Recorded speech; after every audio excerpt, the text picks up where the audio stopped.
कितने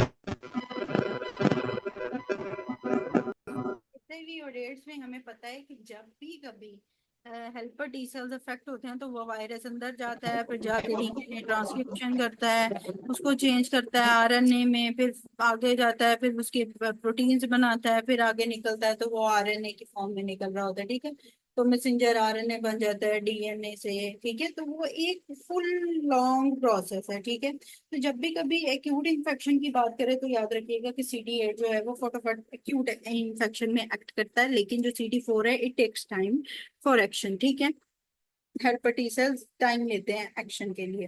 फिर उसके बाद हमारे पास एक इम्पॉर्टेंट जो चीज आ जाती है वो क्या है कि हमारे पास जो एंटीबॉडीज होती हैं उनके दो पोर्शंस होते हैं। ठीक है, ऑप्सोनाइजेशन के अंदर हमने पढ़ा था कि ऑप्सोनाइजेशन में हमारे पास एक CD3 भी कंप्लीमेंट होता है और एक FC पोर्शन होता है।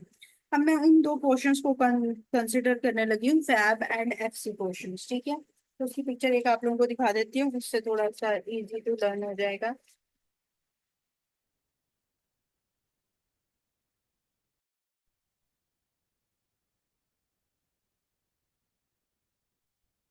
अच्छा, तो पहले वैसे ये पोर्शंस का वैसे थोड़ा सा नो हाउ ले लें कि दो पोर्शंस होते हैं एंटीबॉडीज पे। ठीक है, that is the fab portion जो फ्रेगमेंट एंटीजन बाइंडिंग पोर्शन होता है। ठीक है, फैब फ्रेगमेंट एंटीजन बाइंडिंग। और इसके अलावा जो हमारे पास FC पोर्शन होता है, FC पोर्शन के मल्टीपल एक्शन होते हैं जो हमारे पास आते हैं। ठीक है,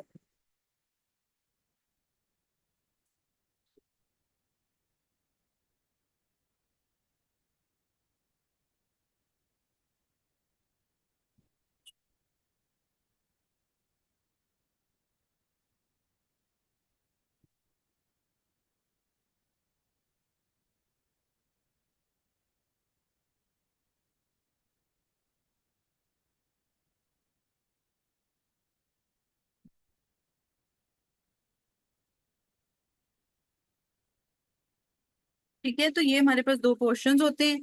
ठीक है, एक होता है हमारे पास फैब पोर्शन। ठीक है, और दूसरा हमारे पास जो है वो ये नीचे वाला जो पोर्शन है, this is the FC portion. ठीक है, ये रीजन जो शुरू हो रहा है मेन। ठीक है, तो इसके अंदर जो है वो हमारे पास बाज़ दफा MCQs ये आते हैं कि इसके लाइट और हैवी चेन की अगर मैं बात करूं, तो जो हमें नजर आ रहा है कि जो ये हैवी चेन और लाइट चेन है ये मेनली होता है हमारे पास फैब रीजन के अंदर। ठीक है, फैब रीजन के अंदर क्या है, हैवी और लाइट चेन हमारे पास नजर आ रहा है। ठीक है, जो कांस्टेंट रीजन होता है, C रीजन होता है, ये C is the constant region. ठीक है, C रीजन जो होता है फैब, ये रीजन जो है कि अपने नाम के साथ है कि एंटीजन बाइंडिंग रीजन ये है, इसके लार्ज लाइट और हैवी चेन्स होते हैं। ठीक है, और एंटीजन बाइंडिंग साइट यही होती है। ठीक है, फिर उसके बाद हमारे पास जो आता है ये FC पोर्शन, ये कांस्टेंट पोर्शन होता है। ठीक है, मेन।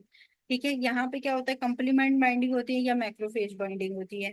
और इसके अंदर जो MCQs आते हैं वो ये आते हैं कि C पोर्शन हमारे पास क्या है, तो मेनली इसमें जो है कि एक तो ये कांस्टेंट होता है, दूसरा इसके अंदर for the C complement binding होती है। ठीक है, इसके अंदर 5 Cs कांस्टेंट की कंसिडर किए जाते हैं, that is constant, complement binding, carboxyl terminal होता है, और कार्बोहाइड्रेट साइड चेन होता है, और इसके अंदर IgM या IgD कॉन्फर करना हो कि ये इटसेल्फ किस चीज की एंटीबॉडी है, IgM है IgD है, तो वो ये कन्फर करता है। ठीक है, तो IgM IgD की इसलिए यहाँ पे बात कर रहा है क्योंकि मैंने कल आपको बोला था कि जो B सेल्स होते हैं वो बनाते हैं प्लाज्मा सेल्स। ठीक है, मेनली B सेल्स का ही इम्यूनोग्लोबिन में रोल होता है, लेकिन मेजर जो पहली इम्यूनोग्लोबिन बनती हैं दैट इज टू इम्यूनोग्लोबिन, एक IgM बनती है पहले और एक IgD बनती है। ठीक है, फिर इससे आगे जो है बाकी सारी बनती हैं वो कौन कौन सी, IgA बन जाएगी, IgG बन जाएगी, IgE बन जाएगी। ठीक है, तो ये बाद में बनती हैं, पहले ये ही दो होती हैं, IgM और IgD।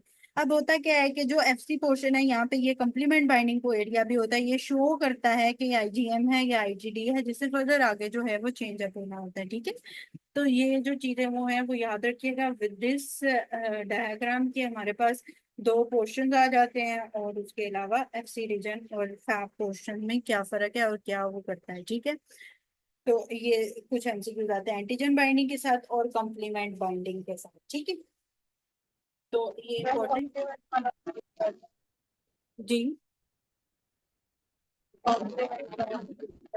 कंप्लीमेंट बाइंडिंग का ये रिपीट कर रही हूँ कि एक इसका ये भी क्वेश्चन होता है कि ये आइसोटाइप आईजीएम है या आईजीडी है, कॉम्प्लीमेंट का, वो भी कंफर्म करता है। अब आईजीएम और आईजीडी याद रखो कि आईजीएम और आईजीडी जो बी सेल्स या प्लाज्मा सेल्स से फर्स्ट इम्यूनोग्लोबिन्स बनती हैं मेजर फॉर्म में, वो आईजीएम और आईजीडी ही बनती है। ठीक है, आईजीएम और आईजीडी बनती है। इसके बाद कन्वर्जन होती है इनटू आईजीए, आईजीजी, आईजीई। ठीक है, तो कन्वर्जन जो है वो एज की बाद में होती है। इसका निमोनिक ऐसे कंसिडर किया जाता है कि मॉम और डैड जो हैं for B cells IgM and IgD mature होते हैं पहले। ठीक है, मॉम और डैड मेच्योर होते हैं, और फिर उसके बाद जो है वो उनकी एज कंसिडर की जाती है, जिसमें आईजीए, आईजीजी और आईजीई बनता है। ठीक है, तो मॉम और डैड मेच्योर होते हैं बी सेल्स में पहले। ठीक है, उसके बाद जो है वो एज उनकी कंसिडर की जाती है, तो एज के अंदर आईजीए, जी और ई आ जाता है। ठीक है, तो ये एक निमोनिक के तौर पर भी बार दफा याद करना हो तो उसमें ये भी होता है। ठीक है,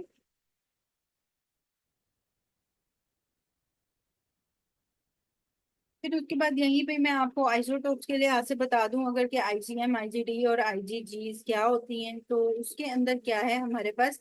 जो इम्यूनोग्लोबिन्स हैं वो किस टाइप के हैं, आईजीजी की हैं, ए की हैं, एम की हैं, डी है और ई है। ठीक है, तो ई तक है, ए, जी, ए, एम, गेम, ई भी याद कर लो। ठीक है, द गेम से याद कर लो, IgD, IgG, IgA, IgM, IgE. ठीक है, द गेम से याद कर लो। तो उसके अंदर जो है वो गेम वाले सारा निमोनिक भी आ जाता है और वो कवर हो जाती है। अब जो आईजीए है, ये लोअर इन secretions होती है, लेकिन जो secretory फ्लूइड्स होते हैं उसमें आईजीए होती है। वो बेशक आपके ब्रेस्ट मिल्क हो, वो बेशक आपके लैक्रिमल ग्लैंड का फ्लूइड हो, वो बेशक आपका फ्लूइड हो बॉडी में किसी भी टाइप का। ठीक है, तो आईजीए जो है वो सिक्रीट होती है इन द फ्लूइड। ठीक है, ए जो है वो फ्लो के साथ जो है वो अवे जाती जाती है, तो वो जो है वो क्या है, वो फ्लूइड में होती है। टीयर्स हो गया, सलाइवा हो गया, म्यूकस हो गया, ब्रेस्ट मिल्क हो गया। ठीक है, जितनी भी सिक्रीशन है उसमें आईजीए होती है, और ये लीसिन सिक्रीशन होती है। ठीक है, ये प्रोड्यूस बहुत कम होती है। ठीक है, उसके बाद क्या है, आईजीजी अगर मैं बात करूं तो मेन जो एंटीबॉडी होती है वो आईजीजी होती है। ठीक है, मेन एंटीबॉडी कौन सी है, second in response to an antigen, IgG. ठीक है, उसके बाद मोस्ट अबंडेंट आईजीजी है। ठीक है, अगर मोस्ट अबंडेंट की बात पूछे तो आईजीजी है, सीरम में मोस्ट अबंडेंट होती है। ठीक है, फिर उसके बाद क्या करती है आईजीजी, जो करती है वो क्या करती है, ग्रीड्स करती है ग्रोइंग फीटस को। इसका क्या मतलब है, आईजीजी प्लेसेंटा क्रॉस करती है। आईजीजी वाहिद इम्यूनोग्लोबिन है जो ग्रीड कर रही है ग्रोइंग फीटस को, तो ये प्लेसेंटा क्रॉस करके जाके ग्रीड करके आएगी ना। तो ये वाहिद जो है वो आईजीजी है जो कि ग्रीट करती है। दूसरा, ये वार्म वेलकम देती है, वार्म ग्रीट देती है, तो इसलिए इसके अंदर जो है वो वार्म ऑटोम्यून हेमोलिटिक अनीमिया होता है। ठीक है, तो ये भी एमसीक्यूज आता है, वार्म और कोल्ड ऑटोलिटिक हेमोलिटिक अनीमिया। ठीक है, ऑटोम्यून हेमोलिटिक अनीमिया। तो ये ग्रीट करती है, वार्मली ग्रीट करती है, तो वार्मली जब ग्रीट करती है तो दैट इज व्हाट, ये it is associated with the warm autoimmune haemolytic anaemia. IgA की मैं बात कर रही हूँ। फिर आईजीएम के नाम से लिखा हुआ है कि वो एम है। ठीक है, तो ये जो है वो जो भी कोई इम्यून रिस्पॉन्स होगा, ये पहले सबसे पहले ये प्रोड्यूस होगी। ठीक है, इस दूसरे नंबर पे आईजीजी प्रोड्यूस होगी। ठीक है, जब भी कोई इम्यून रिस्पॉन्स होगा, एक बात। दूसरी, ये मेजर एम के नाम से उसमें लिखा हुआ एम है, तो ये मेजर होती है। ठीक है, मेजर से मुराद ये है कि ये बहुत बड़ी होती है, जॉइंट सी होती है। ठीक है, बहुत बड़ी। इसका स्ट्रक्चर अगर आप देखें तो आईजीजी और इसमें फर्क ये है कि इसका स्ट्रक्चर बहुत मैसिव सा होता है। ठीक है, आईजीएम का मैसिव स्ट्रक्चर होता है। इसके अलावा क्या होता है कि आईजीएम के अंदर जो है वो कोल्ड ऑटोम्यून हेमोलिटिक अनीमिया होता है। ठीक है, और ये first response to the immune response के फर्स्ट में प्रोड्यूस होती है, और ये मैसिव होती है। ठीक है, तो सिंड्रोम में सबसे ज्यादा आईजीजी होती है, इम्यून रिस्पॉन्स में सबसे पहले आईजीएम आती है, और इसके अलावा अगर मैं बात करूं कि मैसिव जो होती है वो भी आईजीएम होती है। ठीक है, आईजीडी जो होती है वो बहुत कम मतलब कि वो मेच्योर तो होती है लेकिन वो आगे डिवाइड हो जाती है, इसलिए उसके अंदर जो है वो बहुत ज्यादा कोई रोल प्ले नहीं होता उसका। जो आईजीई है वो आपको पता है कि मास्ट सेल्स के साथ बाइंड करती है या बेसोफिल्स के साथ बाइंड करती है। जब भी कोई एलर्जन आएगा तो ये रिलीज होगी आईजीई। ठीक है, और इसीलिए टाइप 1 हाइपरसेंसिटिविटी रिएक्शन में भी आईजीई ही रिलीज हो रही होती है। ठीक है, तो आईजीई उसके साथ भी एसोसिएटेड होती है रिएक्शंस के अंदर। और पैरासिटिक रिएक्शन में जहाँ पे इजिनोफिल्स रिलीज हो रहे होते हैं, जाहिर है वो इन्फेक्शन होता है तो वहां पे भी आईजीई होता है। ठीक है, इजिनोफिल्स होते हैं, आईजीई होता है इन्फेक्शंस के अंदर। और जितने भी इन्फेक्शन होंगे इस तरह के उसके अंदर आईजीई हमें मिलेगा। ठीक है, समझ आ गई आईजीजीज की, ए की, एम की और ई की और डी की। ठीक है, इसमें कोई क्वेश्चन किसी का?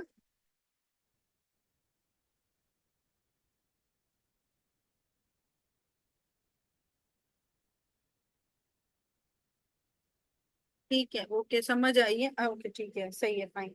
तो इसमें जो है वो इम्पोर्टेंट एमसीक्यूज इसी तरह ही आते हैं। मीन, मीन कौन सी है, मैसिव कौन सी है, ज्यादा सीरम में कौन सी है, लोअर सेक्रीशंस में कौन सी है, सेक्रीशंस में कौन सी है, इसके अलावा एलर्जिक रिएक्शंस में कौन सी हैं, इम्यूनोग्लोबिन है।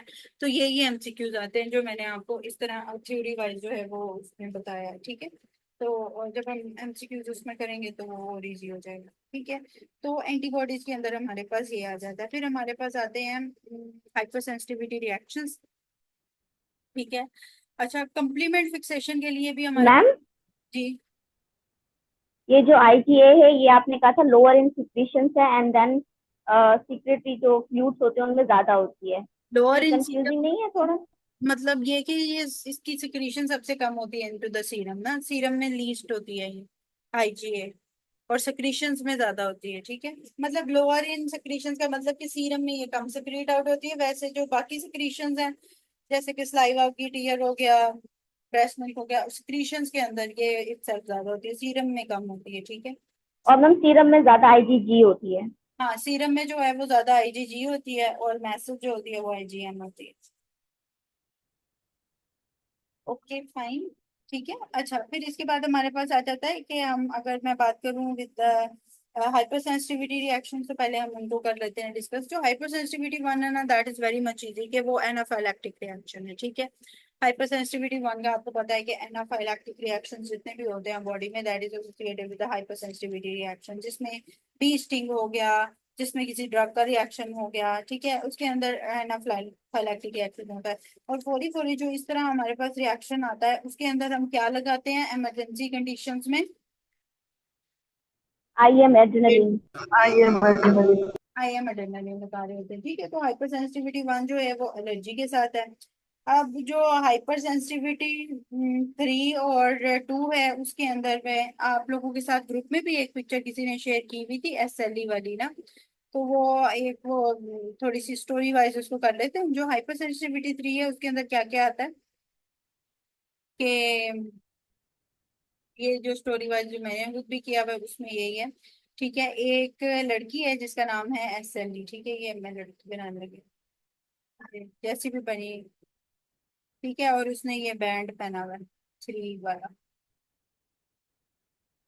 ठीक है, अब ये लड़की है एसएलई। ठीक है, और इसके पीछे जो है ना वो इस तरह के ये जो बीन्स शेप, जो किडनी शेप जो है ना, वो ये कीड़े मकोड़े उसके पीछे लगे हुए हैं। ठीक है, ये कहीं आ गई थी और इसके पीछे जो है ये किडनी शेप कीड़े मकोड़े लग गए हैं। तो किडनी से जो है वो पोस्ट स्ट्रेप्टोकोकल ग्लोमेरुलोनेफ्राइटिस है। ठीक है, जो इस एसएलई के पीछे पड़ गया।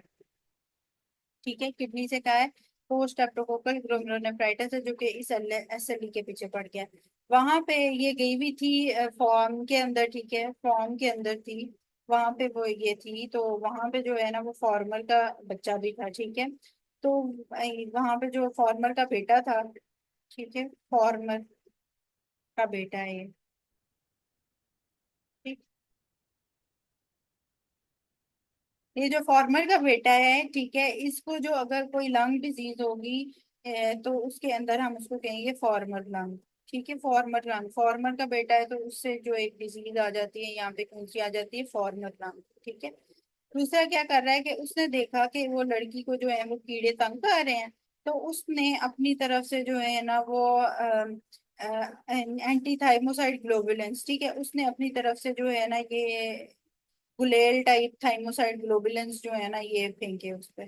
ठीक है, गुलेल से वो जो फेंकते होते थे ना कि चीजों पे मारते होते थे। ठीक है, तो वो उसके अंदर जो है ना वो गुलेल टाइप उसने एंटी थाइमोसाइड ग्लोबुलेंस जो है वो उसकी तरफ फेंके। और इसको जो है वो आर्थस रिएक्शन वो कह रहे हैं। ठीक है, एक्चुअल में इसको आर्थस रिएक्शन नहीं कहते, लेकिन ये जो सारा रिएक्शन हुआ उसने एक रिएक्शन आर्थस रिएक्शन किया, जिसके थ्रू उसने एंटी थाइमोसाइड ग्लोबुलेंस जो है ना वो इन तीनों के खिलाफ फेंके। ठीक है, उसने अब ये इनके खिलाफ जो है वो एंटी थाइमोसाइड ग्लोबुलेंस फेंके और इसे आर्थस रिएक्शन के थ्रू ये फेंके। ठीक है, आर्थस। ठीक है, तो यहाँ पे हमारी तीन चार डिजीजेस हो गई। फिर उसके बाद क्या हुआ कि जो ये एसएलई थी, इसने देखा कि भाई इसने तो मेरी हेल्प की है, तो ये क्या इसने क्या किया, ये उसके लिए जो है ना वो पैन केक बना के ले आई। ठीक है, बड़ी बड़ी फ्री वो थी, तो उसने पैन केक ही बना लिया उसके लिए। ठीक है, तो पैन केक उसने बना लिया। ठीक है, अब ये वो पैन केक उसको दे रही है, तो पैन से जो है वो क्या बनती है, पोलीआर्टाइटिस नोड्यूसा। ठीक है, ये पैन केक उसने उसको बना के वो ले आई है उसके लिए, ये उसके ऊपर मोमबत्तियां लगा ली हैं उसने। ठीक है, उसको गिफ्ट के लिए ले आई है। तो पैन से क्या है, ये क्या है, पोलीआर्टाइटिस नोडोजा। ठीक है, पोलीआर्टाइटिस नोडोजा, जब उसने उसको पैनकेक दिया तो जाहिर है इनकी दोस्ती भी होगी, तो दोस्ती से जो डी से दोस्ती है, डिphtheria टॉप। ठीक है, डिphtheria।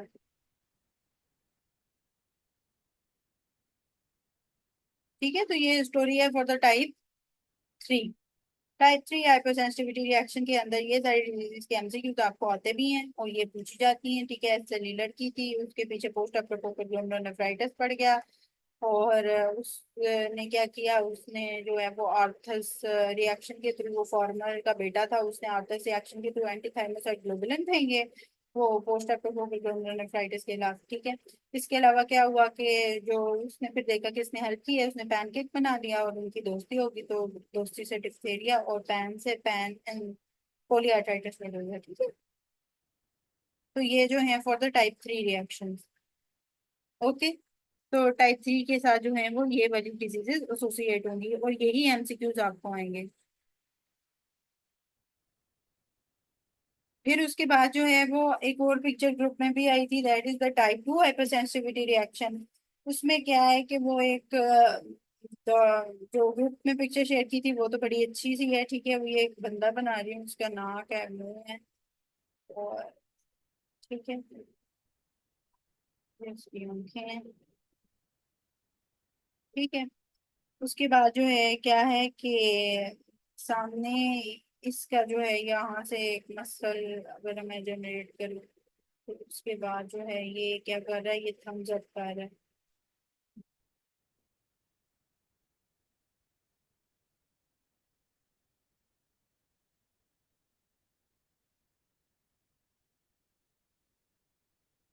काम बहुत ही बुरा है वैसे।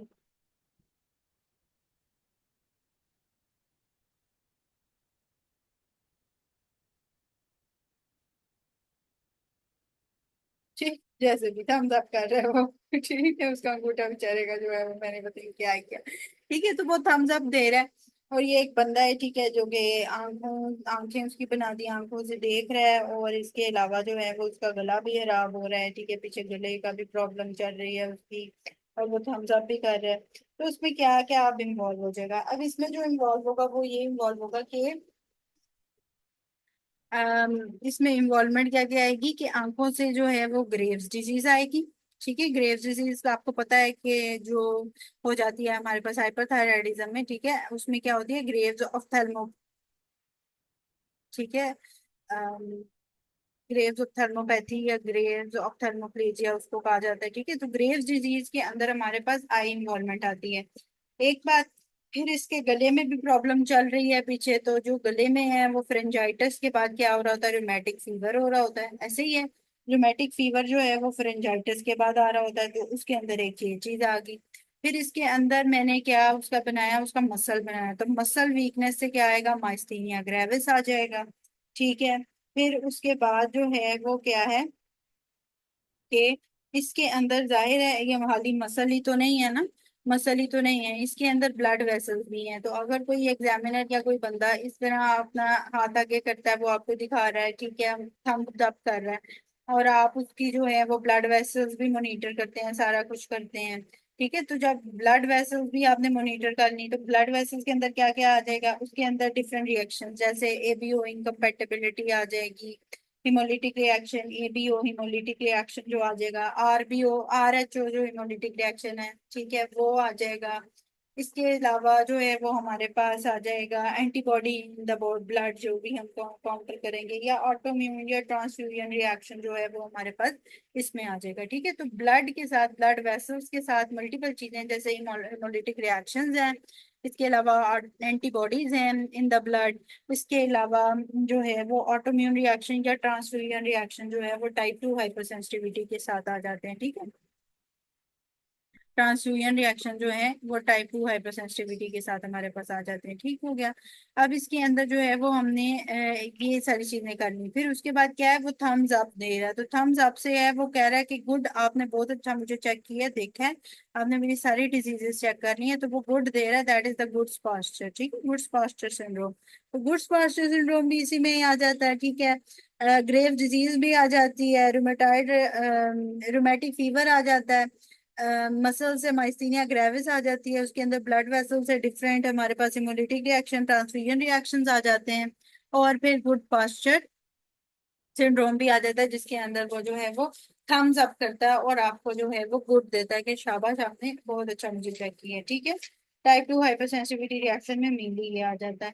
फिर हमारे पास जो आ जाता है ट्रांसप्लांट रिजेक्शन के अंदर, तो उसके अंदर भी हमारे पास टाइप 2 एंड टाइप 4 टाइप आ जाती है, जब वो क्रोनिक स्टेज में होता है, ठीक है। तो वो मैं ट्रांसप्लांट रिजेक्शन का आपको बता देती हूँ वैसे बाद में, लेकिन टाइप 2 एंड टाइप 4 में ट्रांसप्लांट रिजेक्शन भी आते हैं। मेनली जो ट्रांसप्लांट रिजेक्शन है जो कि एक्यूट होते हैं वो टाइप 4 में आते हैं, लेकिन टाइप 2 के अंदर वो ट्रांसप्लांट रिजेक्शन भी आते हैं, और ट्रांसफ्यूजन रिएक्शन जो हैं वो भी टाइप 2 में ही आते हैं, ठीक है। सही है, ये हो गया टाइप 2, ठीक है। टाइप 1 मैंने आपको बता दिया था, that is the hyper sensitive वो रिएक्शन, जो भी एलर्जिक रिएक्शन है ये वो, तो वो टाइप, ठीक है। अब आ ही रह गया हमारे पास टाइप 4 हाइपर सेंसिटिविटी। तो टाइप 4 के अंदर तीन ही टीज होते हैं, टाइप 4 के अंदर, ठीक है। टाइप 4 के अंदर तीन टीज क्या होते हैं, एक टीबी का टी होगा, ठीक है। टीबी का जो भी एमसीक्यूज आएगा, जैसे कि उसके अंदर हम मेंटॉक्स टेस्ट करते हैं और वो पॉजिटिव आ गया, तो टीबी के अंदर हमारे पास टाइप 4 आ जाएगा, T4 वो एक आ जाएगा।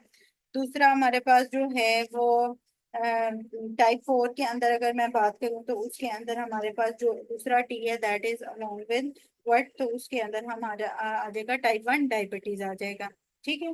टाइप 1 डायबिटीज हो जाएगा, टीबी हो जाएगा, ठीक है। फिर उसके बाद हमारे पास टच से आ जाएगा कॉन्टेक्ट डर्माटाइटिस, टच से, ठीक है। टच से क्या आ जाएगा, कॉन्टेक्ट डर्माटाइटिस। और इसके अलावा एक और टी इसमें कंसिडर किया जाता है, ठीक है।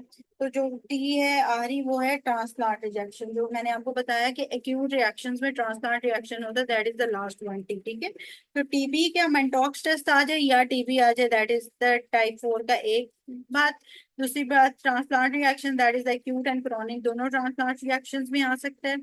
तीसरी बात, कॉन्टेक्ट डर्माटाइटिस, टच के साथ टाइप 4 आता है। चौथी बात, टी से क्या आ जाता है, आखिरी टी से, लास्ट टी से क्या था, टाइप 1 ट्रांसप्लांट से डायबिटीज। हाँ, ट्रांसप्लांट रिएक्शंस जो हैं वो इसके अंदर आ जाएगा टाइप 4 के साथ, ठीक है। तो ये चीजें याद रखिएगा, with type 4 hyper sensitivity reaction, जो कि मेनली हमारे पास आती हैं इन द एमसीक्यूज के, contact dermatitis, TB, type 1 diabetes and transplant reactions, ठीक। तो ये हमारे पास आ जाता है हाइपर सेंसिटिविटी रिएक्शंस, ये हो गए। अब इसके बाद हमारे पास कुछ HLA रिएक्शंस होते हैं। HLA-B27 का निमोनिक कोई बताएगा मुझे,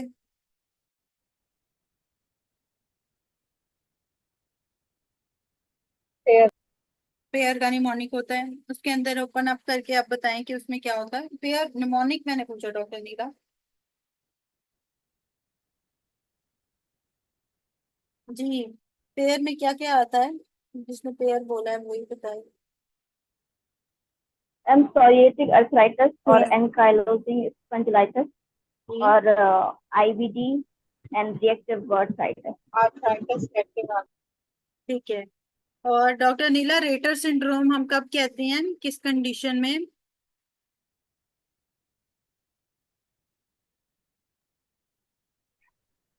can't see, can't pee and can't climb the tree। नहीं, यूरिथ्राइटिस यूवीआइटिस होता है वैसे। Sorry, reactive arthritis. ठीक है। आज अगर अगर यूवी आंखों का भी प्रॉब्लम दे दे, आर्थराइटिस भी दे दे, और साथ में जो है वो ये सारी चीजें, दो तीन चीजें प्लस में दे दे, तो फिर हमारे पास रेटर्स डिजीज बनेगा। ठीक है। और डॉक्टर बतावा, can't see can't P, Allport syndrome. क्या है? एल्पर्ट सिंड्रोम। ठीक है। एल्पर्ट सिंड्रोम याद रखना है, एल्पर्ट नहीं लगाना। अगर हाइपरसेंसिटिविटी रिएक्ट, अगर आपसे वो एचएलए एसोसिएशन पूछ रहे हैं, आप एल्पर्ट पे चले जाएंगे तो वो और वो गलत हो जाएगा। ठीक है। और अगर आपसे एल्पर्ट का पूछ ले और आप क्रेटर पे चले जाएंगे तो भी गलत हो जाएगा। ठीक है। तो ये चीज याद रखनी है। आर्थराइटिस यूरियाइटिस के साथ जो एसोसिएटेड है वो रेटर सिंड्रोम है। अच्छा, एक बात होगी। दूसरा एचएलए, इसके बाद हमारे पास जो एचएलए है वो एक है DQ2 और DQ8। ठीक है। तो जब हमारे पास मरीज आते हैं तो उसमें ये याद रखें कि जब हमारे पास पेशेंट्स आते हैं जैसे डायरिया के, तो वो हमसे बार बार यही पूछ रहे होते हैं हमें दर्द क्यों हो रहा है। ठीक है, दर्द क्यों हो रहा है, बार बार पेट में वो यही पूछ रहे होते हैं दर्द हो रहा है, दर्द क्यों हो रहा है, ये पेट इतना तो खराब नहीं था पर ये क्यों इतनी पेन हो रही है। तो DQ8 दर्द क्यों हो रहा है। ठीक है, उससे सीलिएक डिजीज याद रखिएगा। ठीक है। सीलिएक डिजीज से क्या प्रेजेंटेशन आ रही होती है?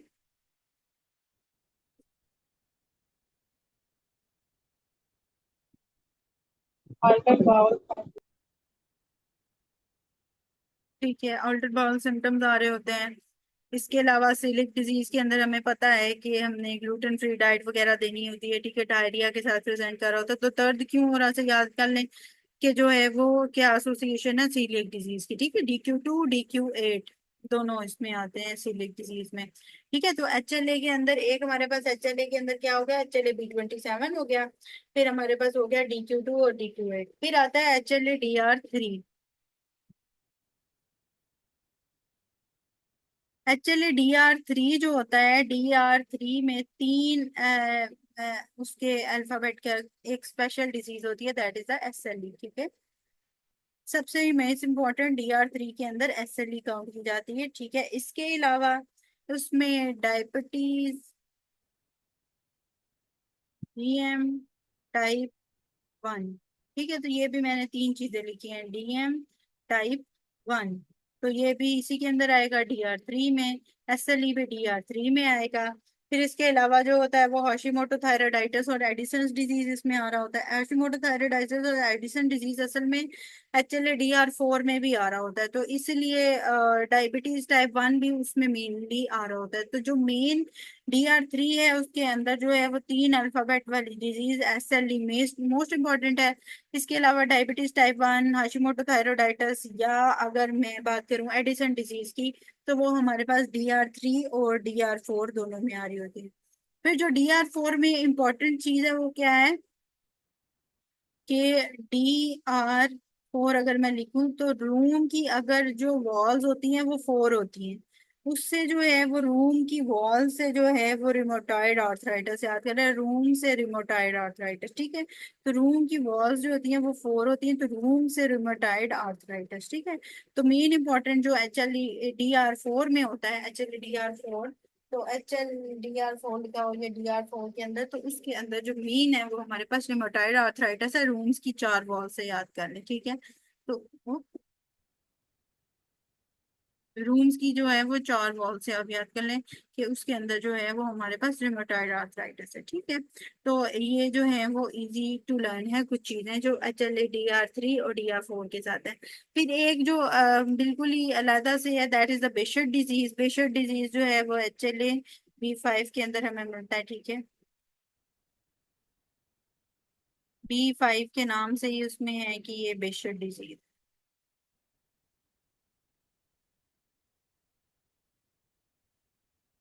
ठीक है।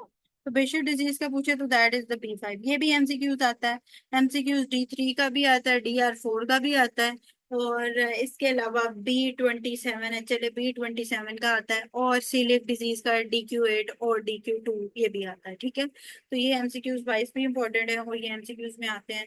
इनको याद रखिएगा इस तरह के, ये किसमें क्या आता है। ठीक है, तो इंपॉर्टेंट पॉइंट्स मैंने अभी आपसे डिस्कस कर लिए। अच्छा, आखिरी एक दो चीजें, एक ट्रांसप्लांट रिजेक्शंस की बात, और एक हमारे पास कुछ डिजीजें होती हैं जिसे हम इम्यूनोडेफिशिएंसीज कहते हैं। तो वो, अब जो इम्यूनोडेफिशिएंसीज की डिजीज हैं जैसे कि SCID है, ठीक है, इसके अलावा CGDs हैं, एक्स लिंक्ड गैमाग्लोबिनीमियाज हैं, कॉमन वेरिएबल इम्यूनोडेफिशिएंसीज हैं। ठीक है, ये जितनी भी IgA डेफिशिएंसीज जो इम्यूनो डेफिशिएंसीज डिजीज है, जिसके अंदर किसी में B सेल कम है, किसी में T सेल कम है, किसी में मिक्स्ड है, किसी में मिक्स नहीं है। ठीक है, ये आप लोगों का जो है वो थोड़ा सा होमवर्क है। ठीक है, आप में से कोई भी एक बच्चा या दो बच्चे अगस्त वाले लाजमी, ठीक है, ग्रुप में जो है वो शेयर करें। ठीक है, और अपनी वो समझ लें कि ये आप लोगों की असाइनमेंट है। ठीक है, तो इम्यूनो डेफिशिएंसीज के अंदर SCID और ADA का क्या डिफरेंस है। ठीक है, इसके अलावा इम्यूनो डेफिशिएंसीज को शेयर करना है। ठीक है, इम्यूनो डेफिशिएंसीज में एक्स लिंक ए गैमोग्लोबिनीमिया हम किस इम्यूनो डेफिशिएंसी को कहते हैं, उसमें क्या होता है। ठीक है, SCID और इसके अलावा होती है हमारे पास डिजीज, SCID के अलावा AD ADA। ठीक है, ADD भी उसे बार दफा कहते हैं, एडिनोसिन डायमिनीज डेफिशिएंसी। ठीक है, ADD। तो उसको डिफरेंशिएट करना फ्रॉम दी SCID, ये रफी में भी है, तो ये आप लोगों ने मुझे शेयर करना है। ठीक, उसके बाद आप लोगों को पता होना चाहिए किसका, कि अगर क्रोनिक ग्रैनुलोमेटस डिजीज है तो उसके अंदर क्या होता है। ठीक है, चार चीजें हैं। तो डॉक्टर बख्तावर बेशक आप शेयर करें, ठीक है, एक आप भी शेयर करें, डॉक्टर नीला आप भी शेयर करें, डॉक्टर रूसा आप भी शेयर करें। ठीक है, तो तीन बच्चों को मैंने कहा है, ये तीनों आप लोग ग्रुप में ये शेयर करोगे। क्या क्या शेयर करोगे, SCID और ADD का डिफरेंस। इसके अलावा आप शेयर करोगे एक्स लिंक ए गैमाग्लोबिनीमिया क्या होता है, और क्रोनिक ग्रैनुलोमेटस डिजीज क्या होती है। क्योंकि ये जो तीन है, ये तीन मेन इंपॉर्टेंट है जो आपको पता होने चाहिए कि ये आते हैं। ठीक है, आप लोगों के शेयर करने के बाद मैं भी ग्रुप में फिर शेयर करूंगी। ठीक है, तो पहले आप लोग, ओके फाइन। तो ये इम्यूनो डेफिशिएंसीज हम उसके बाद डिस्कस करेंगे। बाकी हाँ, जो मेन हमारे पास आ जाता है उसके अंदर ट्रांसप्लांट रिजेक्शन है। ट्रांसप्लांट रिजेक्शन में बहुत अच्छा MCQs जो बहुत ज्यादा आते हैं। ठीक है, इंपॉर्टेंट टेस्ट हमारे पास ट्रांसप्लांट रिजेक्शन के लिए क्या होता है, HLA टाइपिंग। ठीक है, और HLA टाइपिंग हम WBCs के थ्रू करते हैं। ठीक है, तो इंपॉर्टेंट टेस्ट क्या है, HLA टाइपिंग, और सेल्स कौन से यूज होते हैं, best blood cells for HLA sampling कौन से होते हैं, WBCs। ठीक है, तो ये MCQs भी आता है फॉर द ट्रांसप्लांट। अब ट्रांसप्लांट के अंदर क्या है कि एक्यूट रिएक्शन अगर होगा ट्रांसप्लांट के अंदर, ठीक है, हाइपर एक्यूट होता है विद इन मिनट्स, बिल्कुल हाइपर एक्यूट एक आ जाता है। उसके अंदर आ जाती है एक हाइपर एक्यूट के अंदर टाइप 2 हाइपर सेंसिटिविटी रिएक्शन। ठीक है, हाइपर एक्यूट होता है, बहुत जल्दी होता है, विद इन मिनट्स होता है। जब भी कोई ट्रांसप्लांट करेंगे तो rejection within the minutes आएगी, that is the hyper acute. और हाइपर एक्यूट में टाइप 2 हाइपर सेंसिटिविटी रिएक्शन आता है। ठीक है, फिर उसके बाद आ जाता है एक्यूट। एक्यूट के अंदर हमारे पास जो है वो टाइप 4 हाइपर सेंसिटिविटी रिएक्शन आता है। ठीक है, एक्यूट के अंदर हमारे पास टाइप 4 हाइपर सेंसिटिविटी रिएक्शन आता है, जिसमें T सेल्स के CD8 इंवॉल्व होते हैं, CD8 पहले एक्ट करते हैं। ठीक है, तो ये याद रखिएगा, एक्यूट एक्शंस में, एक्यूट ट्रांसप्लांट रिजेक्शंस में CD8 आते हैं, और वो टाइप 4 हाइपर सेंसिटिविटी रिएक्शन के थ्रू आता है। जो क्रोनिक होता है वो मंथ्स टू ईयर्स तक का होता है, और उसके अंदर जो है वो टाइप 2 एंड टाइप 4 दोनों होती हैं। और इसके अलावा जो है वो CD4 सेल्स इसके अंदर आते हैं। जो क्रोनिक है, CD4 मैंने आपको बोला था आहिस्ता आहिस्ता काम करते हैं, तो क्रोनिक जो ट्रांसप्लांट रिजेक्शन है उसके अंदर कौन से पॉजिटिव आते हैं, CD4। ये MCQs वाइज आपको करवा रही हूँ, MCQs इसी के ही आएंगे। ठीक है, फिर तीसरी बात क्या आती है हमारे पास, एक आती है graph versus host disease. Graph versus host disease, जब भी आपके पास MCQs आए कि उसको ट्रांसप्लांट हुआ, तो ट्रांसप्लांट के बाद मसला हो गया, तो ट्रांसप्लांट के बाद जब मसला हुआ, लाइक फीवर, लाइक डायरिया, ठीक है, रैश हो गया, जॉन्डस हो गया। तो डायरिया, रैश या जॉन्डस ये मेन इंपॉर्टेंट फीचर्स हैं, या हेपेटोस्प्लेनोमेगाली, जो ग्राफ्ट वर्सेस होस्ट डिसीज में होते हैं, और इसके अंदर भी टाइप 4 हाइपर सेंसिटिविटी रिएक्शन होती है। ठीक है, तो ये ट्रांसप्लांट रिजेक्शन हैं, ठीक है, जो कि याद करने वाले हैं। इसके अलावा एक ट्रॉली का एमसीक्यू आता है, जो ट्रांसप्लांट रिजेक्शन है एक्यूट, बिल्कुल वो 6 to 24 आवर्स के अंदर होता है, ठीक है। ट्रॉली बहुत ज्यादा आती है, 6 से 24 घंटे का एमसीक्यू इसका ट्रॉली का आता रहता है बार बार, आप लोग एसकेस में भी देखोगे, ठीक है। तो ट्रांसप्लांट रिजेक्शन के लिए क्या क्या एसोसिएटेड है, ट्रांसप्लांट के लिए टेस्ट कौन सा कराना है ट्रांसप्लांट रिजेक्शन के लिए? चले Cell sampling. Cells are important for the transplant rejection testing. WBC WBC, ठीक है। हाँ, transfusion related acute lung injury जो ट्रॉली हो जाती है, that is then 6 to 24 hours. अच्छा, फिर उसके बाद है hyper acute transfusion transplant rejection is due to type of hypersensitivity. type 2 type two, hyper acute type 2। And transfusion reaction की हाइपरसेंसिटिविटी कौन सी थी? टाइप 2 थी। टाइप 2 थी, वेरी गुड। अच्छा, उसके बाद है एक्यूट ट्रांसप्लांट रिजेक्शन में टी सेल्स कौन से इन्वॉल्व होते हैं एक्यूट के अंदर? CD8 CD8। और इसके अंदर रिएक्शन कौन सा होता है हाइपरसेंसिटिविटी का? type 4 टाइप 4, टाइप 4 ठीक है। और क्रॉनिक के अंदर कौन सा रिएक्शन होता है और कौन से सेल्स इन्वॉल्व होते हैं? टाइप 2 और type 4 4 and cells CD4। 2 and 4 hypersensitive very good. अच्छा, और इसके अलावा आखिरी बात, ग्राफ वर्सेस होस्ट में कौन सी हाइपरसेंसिटिविटी रिएक्शन होती है? 4 टाइप 4 ठीक है, ओके, ठीक है। अब हम एमसीक्यूज थोड़े से स्टार्ट कर लेते हैं, जितना अभी हमारे पास टाइम है हम एमसीक्यूज कर लेते हैं, कोशिश करते हैं मेजरली कवर हो जाए, ठीक है। चलो, question number 1, immunology 316 page double A. One is tetanus toxin is neurotoxin, जी इसकी प्रेफरेंस बताएं। exotoxins then exotoxin and then neurotoxin. Very good. Question number 2, HLA-DR4 तो क्या है? रूम के चार दीवारी है तो rheumatoid arthritis. Six, question number 3, after 6 months of renal transplant patient present with the sign of renal failure, 6 months के बाद की बात कर रहा है। His symptoms are resolved by giving immunosuppressive therapy. तो क्या होगा? एक्यूट सेलुलर रिजेक्शन होगी। जब भी कभी इम्यूनोसप्रेसिव थेरेपी देने के बाद रिएक्शन कंट्रोल अप हो रहा है तो that is the acute cellular injury, ठीक है। अगर क्रोनिक हो जाएगी तो वो इम्यूनोसप्रेसिव थेरेपी को जो है वो रिस्पॉन्ड नहीं करेगी, ठीक है। तो ये याद रखिएगा। Question number 4, opportunistic infection after the kidney transplant is what? Polyoma. और वैसे ट्रांसप्लांटेशन के बाद सबसे ज्यादा ऑप्टोनिस्टिक इन्फेक्शन कौन सा होता है? Cytomegalovirus. Cytomegalovirus. Question number 5. The female patient came in cardiac OPD with a cardiac defect and psychiatric behavior and cleft palate. तो क्या हो जाएगा? Dajart syndrome. ठीक है, डिजॉर्ड सिंड्रोम। ठीक। Question number 6. Patient has repeated episode of viral and bacterial infection. Which among the following is also present? तो क्या होगा? पैराकॉर्टेक्स में कम होगा, क्योंकि क्या होगा? पैराकॉर्टेक्स में वो कम होने से टी सेल कम हो जाएंगे, इम्यूनिटी कम हो जाएगी और इन्फेक्शन होंगे। 7. A patient undergoes the kidney transplant. On the first day, he was unable to produce the urine. There is also tenderness at the transplant site. What is the suitable pathogenesis for the thrombus at the site of transplant? हो सकता है हो गया हो जिसकी वजह से N urea हो रहा है, ठीक है।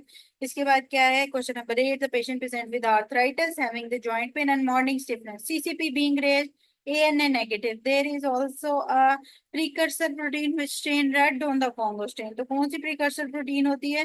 सीरम अमाइलॉइड एसोसिएटेड प्रोटीन होती है, ठीक है। ये सिस्टेमिक सिस्टम्स में जो इन्वॉल्व होती है ये सीरम अमाइलॉइड एसोसिएटेड प्रोटीन होती है। Question number 9, patient have the normal baby but she is RH positive and baby is RH negative in second pregnancy, preterm baby born in 33 weeks and on ventilator. What type of antibodies baby have? तो क्या होगा? Complement mediated antibodies जो type 2 hypersensitivity reaction type 2 है, ठीक है, RH incompatibility में वो हो जाएगी। Question number 10, IgE levels raised by which of the following? तो किससे होंगे लेवल्स?